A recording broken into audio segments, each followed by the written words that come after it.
UIN Sunan Kalijaga merupakan perguruan tinggi keagamaan Islam tertua di Indonesia, berdiri pada tahun 1951.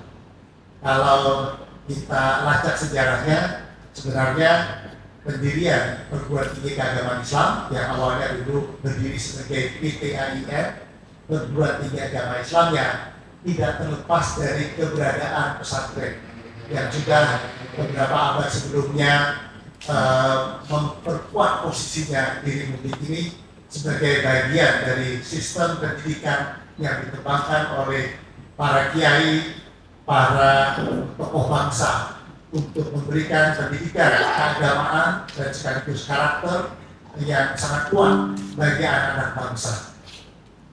Pesantren menjadi pelopor di dalam memperkenalkan literasi keislaman dan segala pengetahuan yang terkait dengan keislaman sambil membekali para santrinya untuk menjadi anak-anak bangsa yang berkarakter dan mandiri sekaligus bisa memberikan kontribusi terbaik bagi bangsa dan negara. Kita sudah tahu tokoh-tokoh pesantren, Kiai Haji Hasyim Asy'ari misalnya, Kiai Bahar Masnuah dan yang lain-lain, itu memberikan peran penting bagi berdirinya negara ini. Kita setiap hari santri memperingati heroisme perjuangan beliau ketika mendeklarasikan seruan jihad melawan penjajah Belanda yang ingin kembali menguasai Indonesia. Itu sumbangan yang tidak bisa dinilai besarnya bagi tegaknya Republik Indonesia tercinta. Dan insya Allah pesantren beserta para santri, para kiai akan terus mengawal keutuhan negara kita Republik Indonesia ini. Namun demikian, UIN juga terus berkembang dari PKIN menjadi IAIN, kemudian sekarang menjadi full-fledged University, Universitas Islam Negeri Sunan Kalijaga, yang tidak hanya menduduki bidang keagamaan, tapi juga bidang-bidang umum, ilmu sosial, humaniora, sains, teknologi. Dan kita alhamdulillah sudah memiliki 74 prodi, 44 diantaranya prodi 1 dan sisanya prodi 2 dan 3, alhamdulillah. Dan dari 74 prodi ini 72% terakreditasi unggul. Kampusnya sendiri sudah sejak 2014 terakreditasi A, kemudian beberapa tahun yang lalu dikonversi menjadi unggul. 30% diantaranya terakreditasi internasional. Dan kita sekarang berikhtiar untuk mengikuti akreditasi internasional untuk 24 prodi. Jadi tahun depan insya Allah lebih dari 50% prodi di Sunan Kalijaga itu terakreditasi unggul plus internasional. Bagian dari komitmen kami untuk terus memajukan UIN menyesuaikan dengan perkembangan zaman, tantangan-tantangan nasional dan kebutuhan peradaban manusia. Kita juga mengarahkan perkembangan UIN menggarap bidang-bidang STEM. Arah pengembangan ke depan itu terus kita fokuskan pada pengembangan sains, teknologi, engineering, dan matematik, kedokteran ada di dalamnya.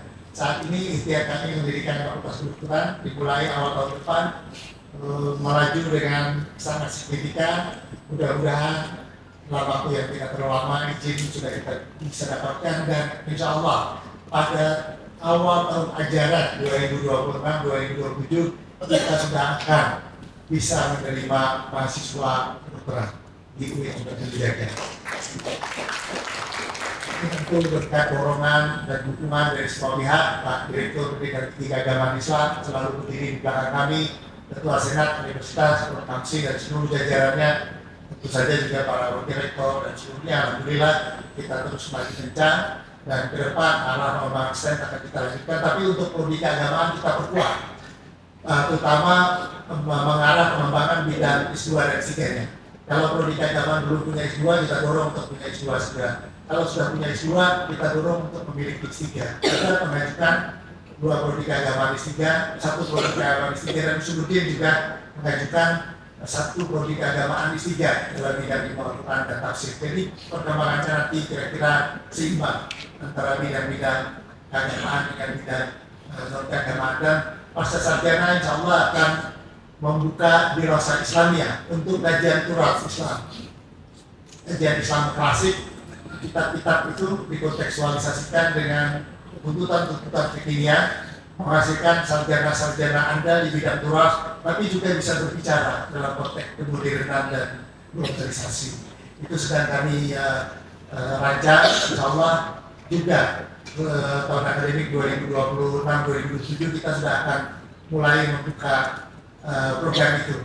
Hukumannya diharapkan lagi Pak Direktur ya. Ya itulah, saya kira pesantren juga terus berdiri, terus berkembang semakin maju. Kami menyadari bahwa institusi pendidikan termasuk UIN, sekolah, madrasah, dan pesantren ini harus tetap berupaya keras untuk memastikan bahwa keberadaannya itu tetap relevan dan signifikan dengan kebutuhan hari ini dan masa-masa yang akan datang. Ini PR yang luar biasa. Di perguruan tinggi saja kami bekerja keras karena kompetitor terbesar kita siapa? Ada yang tahu? Kompetitor terbesar kita itu adalah artificial intelligence, Bapak Ibu. Luar biasa itu pintarnya. Bukan hanya bisa memberi informasi, tapi bisa menganalisis. Disuruh bikin makalah, bisa bikin makalah. Disuruh bikin PowerPoint, PPT itu juga bisa semuanya. Makanya ada buku yang tahun lalu terbit, judulnya The Death of Universities, matinya universitas. Kalau kita masih mengandalkan pembelajaran seperti yang dulu-dulu itu, apalagi hanya cuma hafalan ya, udah lewat semua kita. Kita masih baru mengingat-ingat artificial intelligence dalam waktu detik dalam memberikan update informasi dan bahkan bisa menganalisis. Juga dalam konteks pesantren. Tahun lalu saya menghadiri Brace Conference di UK. Itu presentasi speaker-nya itu dari Birmingham. Luar biasa presentasinya. Mengkaji perkembangan kitab tarikh dalam Islam, tapi dengan menggunakan artificial intelligence. Jadi mulai kitab tarikh pertama Abu Yusuf ya, sampai berikutnya termasuk Kobari yang babur-babur itu semua dianalisis untuk melihat pola penulisan sejarah Islam. Dan dia memaparkan dengan sangat rinci. Memang temuannya ya mungkin akan sedikit membuat kita shock. Di antaranya bahwa ternyata sejarawan Muslim itu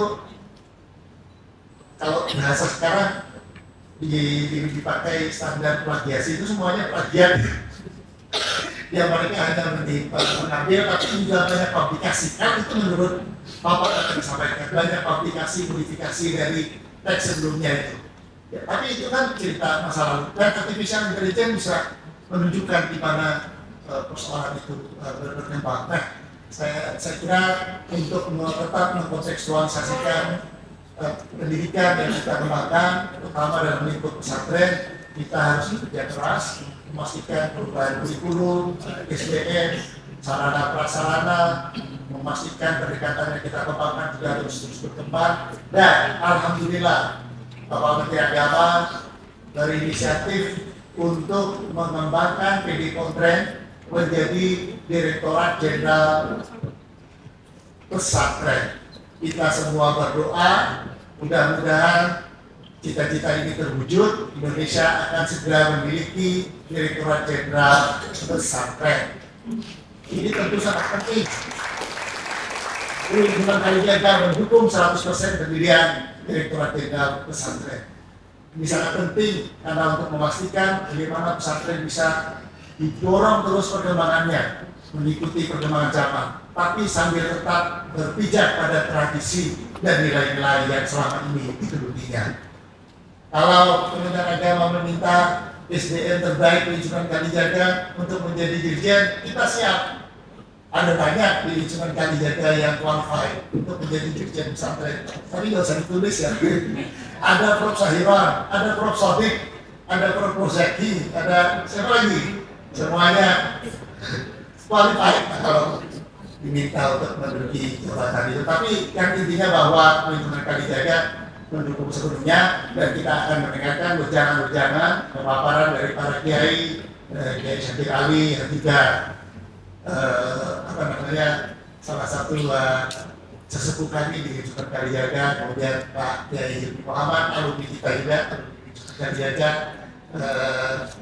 lalu ada Pak Habib juga hadir, nanti berbagi wawasan, perspektif dan pandangan kepada kita.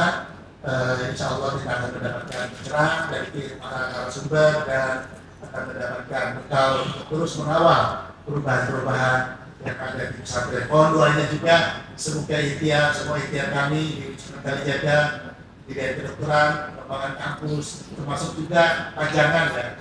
Ini masih menjadi mimpi besar kita. Kita harus bekerja keras, berjuang supaya kampus 2 pajangan tetangganya Pak Habib ini mudah-mudahan bisa terwujud. Ini memang sekali lagi masih membutuhkan perjuangan panjang, tapi insya Allah dengan doa Bapak Ibu semua ini akan bisa kita pelan-pelan secara bertahap kita wujudkan. Demikian, terima kasih, kurang lebihnya mohon maaf. Wassalamualaikum warahmatullahi wabarakatuh. Waalaikumsalam warahmatullahi wabarakatuh. Luar biasa. Terima kasih sekali lagi kami aturkan kepada Bapak Rektor Profesor Hedi Hasan SHG MHM PhD yang telah memberikan sambutan prakata yang luar biasa. Hadirin yang berbahagia, sebelum kita memasuki sesi panel session, kita akan dengarkan bersama-sama paparan keynote speaker dengan tema pesantren ramah anak dan ramah lingkungan yang akan disampaikan oleh yang terhormat Direktur Pendidikan Tinggi Keagamaan Islam di Kementerian Agama Republik Indonesia, Profesor Dr. Pilsah Hiron MA. Kepada yang terhormat, kami persilakan untuk menyampaikan keynote speech sekaligus membuka kegiatan secara resmi. Kepadanya kami persilakan.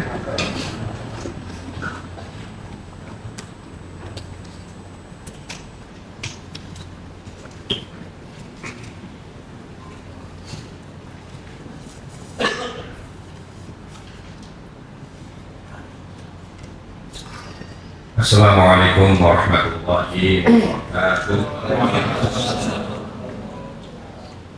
Bismillahirrahmanirrahim. Alhamdulillahirabbil alamin. Wabil hamdi asta'inuhu ala umuri dunya waddin. Wassalatu wassalamu ala sayyidina wa maulana Muhammadin wa ala alihi wa ashabihi wa ummatihi ajma'in, amma ba'd. Yang saya hormati, saya muliakan Bapak Rektor Universitas Negeri Jakarta bersama seluruh jajaran dari Korsan 2, Rektor 2, 3, Kami yang saya hormati Bapak Ketua Senat dan seluruh jajarannya, Hadratil Muhtarami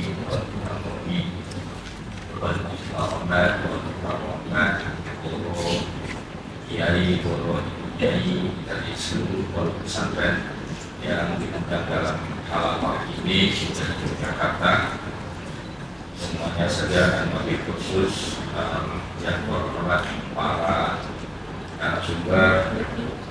Yang pertama adalah Bapak Profesor Dr. Hedi Hasan. Ilmunya sudah profesor beliau. Selamat datang dan pasangan Pak Kiai. Yang saya hormati juga bicara yang lain, Gus Hilmi, Profesor juga itu dari sisi ilmunya, Hilmi Muhammad yang hari ini belum ketemu saya, mungkin sudah hadir tapi saya belum melihatnya. Yang kami hormati juga Profesor Bima Hemat Ahmad sebagai moderator, dan juga yang saya hormati dari Kementerian Agama, beliau Pak Soswati dari Direktorat nanti Direktorat Jenderal Pesantren, tapi saat ini masih Direktorat Pesantren, dan juga hadirin dan hadirat yang saya hormati. Pertama, kami mengucapkan salam dari Pak Menteri, dari Pak Sekjen, dari Pak Dirjen, dari Direktur Direktur Pesantren yang sedianya hadir di Jogja, ya, tapi karena ini kami biasa di akhir tahun itu pergerakannya menumpuk dan harus dilakukan semuanya, maka kemudian berjalan masing-masing di kegiatannya masing-masing, sehingga kemudian tidak sampai ke Jakarta dan komunikasi saya. Mungkin karena saya asli Jakarta, Jakarta juga. Nah, jadi Pak Menteri kalau tidak salah infonya itu mengisi ini juga, mengisi kalau kelembagaan pendirian Direktorat Jenderal Pesantren di UIN. Lalu Pak Sekjen itu di Jambi, Pak Dirjen ada rapat di Jakarta dan ada kegiatan penting Pak Basnan bersama Pak Menteri kalau tidak boleh. Nah, kemudian ini semuanya kegiatan banyak sekali harus bersamaan di waktu di hari ini, hari Kamis. Maka kemudian akhirnya saya dikasih untuk Jemaat Kalijaga dalam rangka mengadakan salah ini. Jadi sekali lagi kami mengucapkan salam dari pimpinan-pimpinan kami Kementerian Agama. Assalamualaikum warahmatullahi wabarakatuh. Selanjutnya kami mengucapkan banyak terima kasih kepada Rektor. Oh, tepuk tangan juga tadi. Semangat.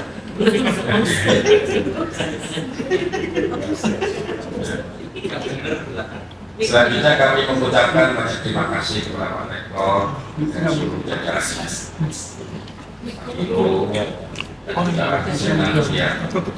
Sudah sedang melaksanakan hal yang sangat penting. Tentunya bekerjasama dengan Direktorat Pesantren Kementerian Agama yang diwakili tadi oleh Pak Suwardi.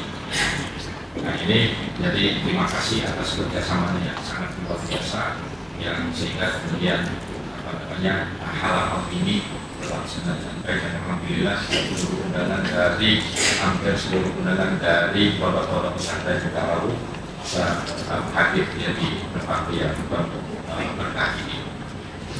Nah, Bapak Ibu yang saya hormati, pertama kita harus bersyukur bahwa Direktorat Pesantren saat ini di pernyataan Pak Presiden SK-nya dan keputusan Presidennya atau itu belum kami terima ya Pak Soti, tetapi keluar Pak Presiden ketika hari santri itu sudah memberikan statement very explicitly, kira-kira jelas banget, yaitu bahwa Direktorat Jenderal Pesantren sudah disetujui oleh beliau. Nah ini tinggal dan juga saya mendapatkan informasi dari wakil Menteri Sekretaris Negara Pak Juri. Pak Juri juga mengatakan beliau sempat menelpon juga dan glorifikasi atau halaqah ini di seluruh Indonesia, ya wilayah Indonesia itu juga ada support atau dukungan dari Kementerian Sekretaris Negara. Jadi hampir dipastikan ya karena belum melihat nantinya ya Pak ya keputusan presidennya atau prosesnya. Nah ini karena belum melihat maka kita bisa mengatakan 99 itu sudah disetujui adanya atau pendirian Direktorat Jenderal Pesantren. Ya marilah kita bersyukur kepada Allah ya dan mengucapkan sama-sama alhamdulillah. Bapak Ibu, para kiai, para nyai, ke depan tinggal ini mengapa diadakannya halal? Itu karena kami ingin mendengar dari para kiai, para ibu nyai, kalau di Jogja dari Pak Kiai Syakir Ali, dari Gus Hilmi, Pak Kiai Habib, juga kiai yang lainnya. Ini nanti kalau sudah resmi 100% Direktorat Jenderal Pesantren ini berdiri, apa yang sebaiknya kami lakukan, apa yang sebaiknya Kementerian Agama lakukan dengan Direktur Jenderal Pesantren ini. Ini satu, jadi kami ingin mendapatkan pandangan, pendapat atau apapun arahan nasihat dari kiai, ibu kiai terkait dengan itu, terkait dengan apa yang seharusnya kami lakukan ketika Direktur Jenderal Pesantren itu resmi didirikan. Jadi nanti meskipun pembicaranya yang sebagai narasumber hanya 1, 2, 3 orang saja, tetapi sebenarnya pandangan-pandangan Bapak Ibu Nyai yang hadir di sini itu kami mohon kami minta kepada panitia untuk merecord ya. Dari selain yang disampaikan oleh Pak Syakir, dari Hilmi, tapi juga nanti yang disampaikan oleh para kiai-kiai yang lain, kiai-kiai semuanya saja di-record. Sebab bisa saja kemudian para peserta itu memiliki memberikan ya insight-nya, pandangan-pandangannya yang itu bermakna juga. Nah, jadi kami mohon nanti kepada panitia untuk merecord semua pandangan-pandangan, semua pendapat-pendapat, semua masukan-masukan, saran-saran dan nasihat para kiai dan ibu. Itu. Nah, selain kami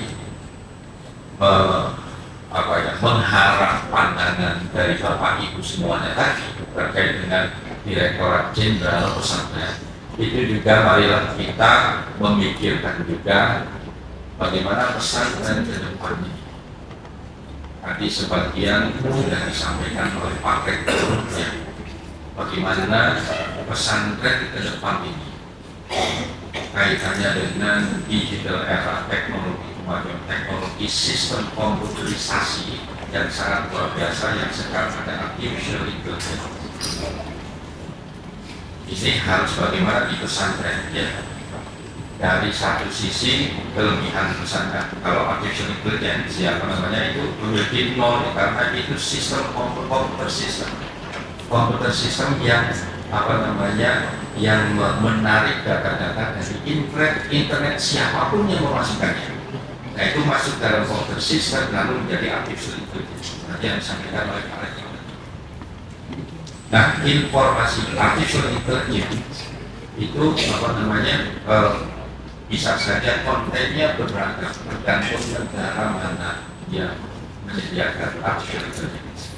Amerika berbeda dengan China, China berbeda dengan Rusia, dan Amerika berbeda dengan Rusia, dan seterusnya. Sistem komputer itu yang isi siapa?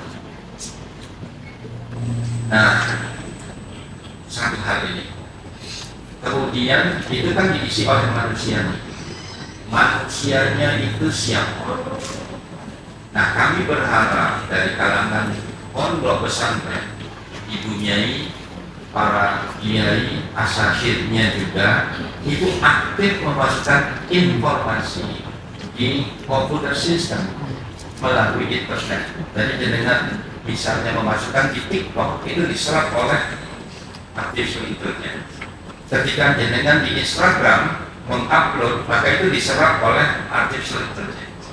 Lalu, nah kalau ini yang memasukkan informasi itu dalam orang-orang yang punya kecenderungan interest tertentu, bahkan interest negatif, maka yang keluar juga negatif.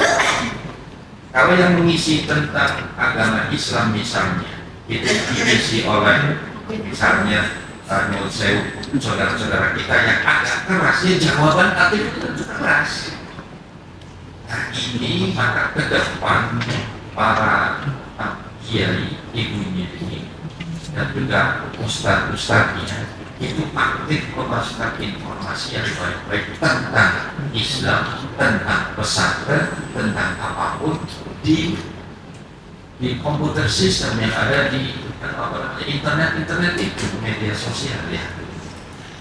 Nah sekarang ini ya mungkin ada sebagian, pasti ada sebagian kiai, sebagian ustaz-ustaz, guru-guru di pesantren itu sudah aktif seperti itu, tetapi ini belum gerakan masif.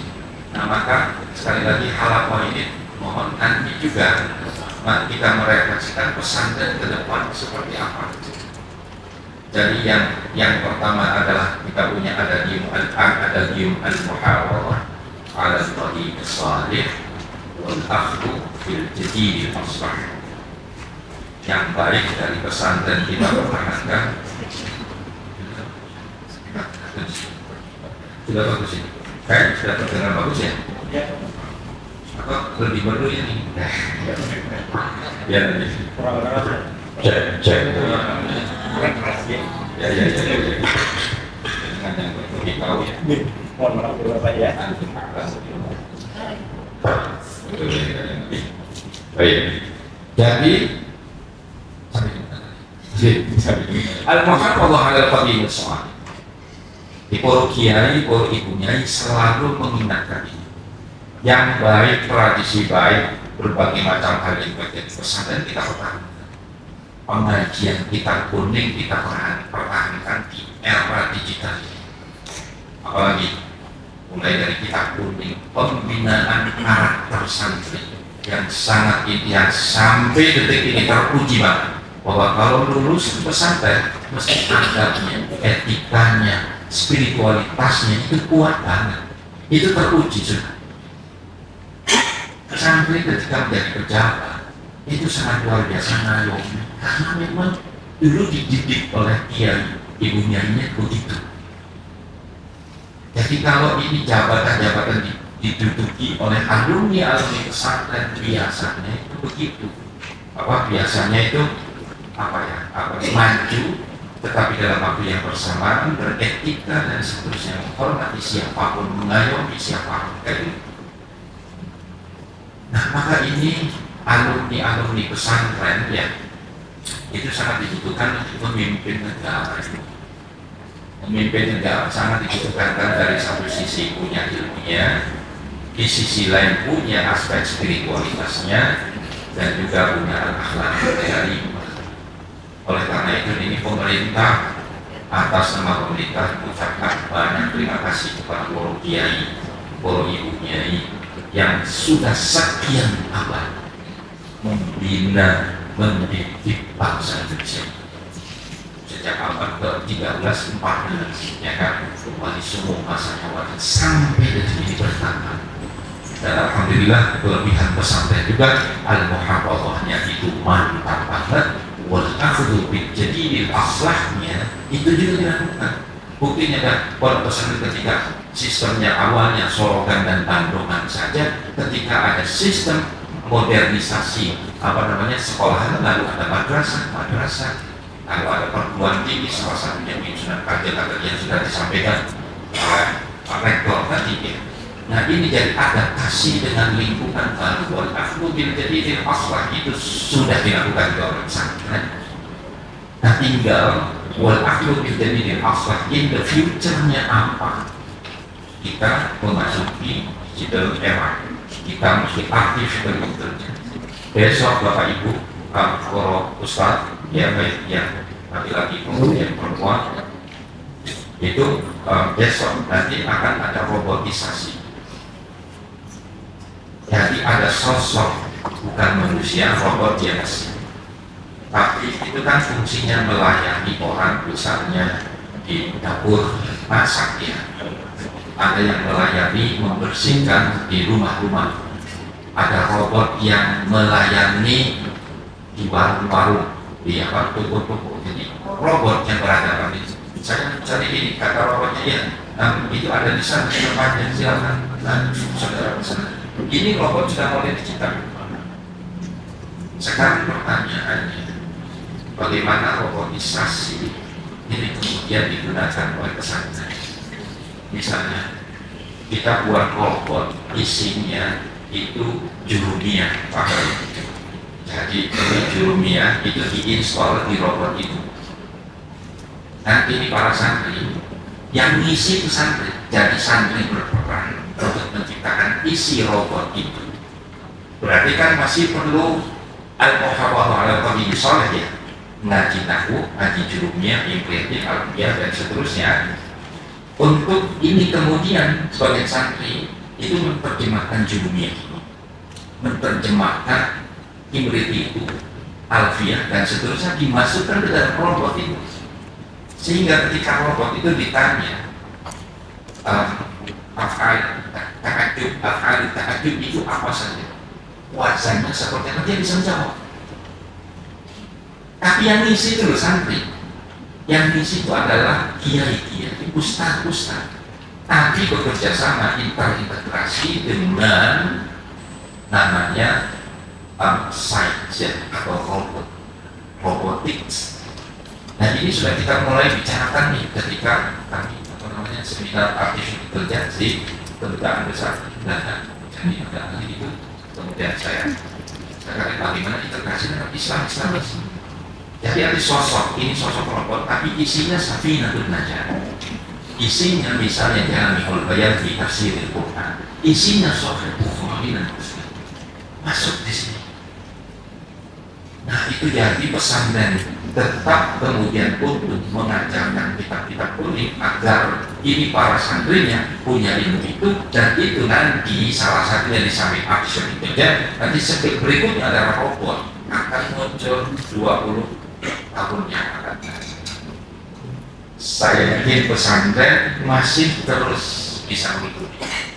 Tapi sekali lagi, robot tidak bisa menggantikan santri, tidak bisa menggantikan ustaz, tidak bisa menggantikan kiai. Karena tidak punya rasa. Jika Allah jauh lebih sempurna, kita semua jauh lebih sempurna daripada jika manusia sendiri itu loh. Nah jadi orang manusia, dosen-dosen, ustaz-ustaz, siapapun yang mengajar tidak tergantikan oleh Allah. Nah, karena ada sisi lain, ada sisi rasa, ada sisi spiritualitas yang itu ada di dalam jiwa yang tidak bisa dilihat oleh kita semua. Hanya Allah yang bisa melihat. Jadi itu Bapak Ibu, Ulun Nyai, Ibu Nyai, Bapak Kiai dan seterusnya. Nah, terakhir ini mohon nanti pondok pesantren juga menghubungi bagaimana kita menghubungi bersama bagaimana supaya pondok pesantren itu ramah santri, ramah apapun ya. Hari ini kita berikan pesannya Pak Menteri Agama adalah kurikulum berbasis cinta. Kurikulum berbasis cinta yang dimaksud oleh Pak Menteri Agama sesuai dengan pemahaman saya setelah mendengar berbagai macam ceramahnya dan seterusnya oleh beliau, itu saya mengkonklusikan kira-kira kurikulum berbasis cinta itu begini, sebenarnya sudah diimplementasikan oleh pesantren-pesantren, oleh pesantren Pakistan karena menekankan ke akhlakul karimah. Nah, kurikulum berbasis cinta itu Pak Menteri kira-kira begini maksudnya, kurikulum yang didasarkan pada mahabbah lillah, kecintaan kepada Allah Subhanahu wa Ta'ala, yang ini mendalam, efektif, lalu memunculkan namanya mahabbah linnas dan mahabbah lillah, atau mahabbah lil bi'ah dan mahabbah lil balad atau lil bilad ya. Jadi ini yang dimaksud. Jadi ini yang diperkuat adalah ini para kiai sejak awal, ibunya sejak awal mahabbah lillahnya itu sudah mantap, sehingga keluarnya itu para kiai ibunya selalu mahabbah yang memiliki rasa respect, rasa hormat, memuliakan kepada semua manusia, mahabbah linnas dan mahabbah lil bi'ah serta lil balad dan ini. Jadi basisnya itu adalah kita mahabbah lillah dulu, diperkuat, bukan beriringan ya dengan terus setiap hari, setiap saat memperkuat namanya kasih cinta kepada Sang Pencipta yaitu Allah Subhanahu wa Ta'ala. Maka para kiai dulu, Pak Yedi Syakir mohon dikoreksi, kiai kalau didatangi oleh pemangku ini baik, untuk kiai siapa? Pak Yai saya sering mampu, saya itu ingin berobat, kira-kira tobat saya itu diterima atau tidak ya? Jawab kiai coba ya.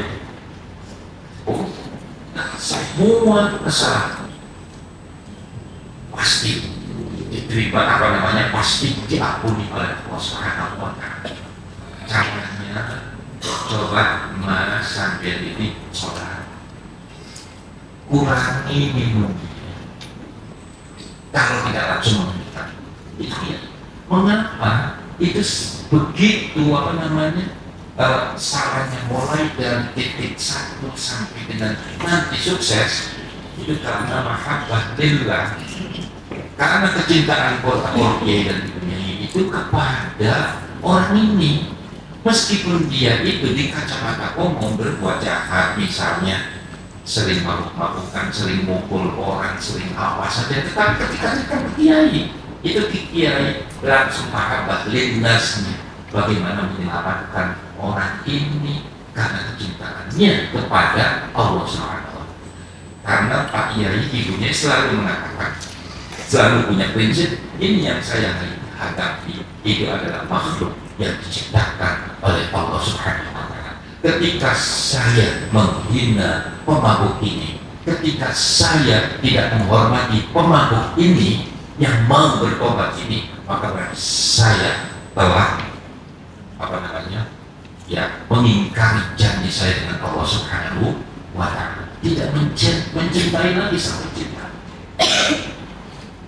Nah, ini harus tertanam pada diri kita semua, pada diri para dosen, para ustaz, para guru-guru, dan semuanya saja di pesantren maupun kuburan kayak begitu.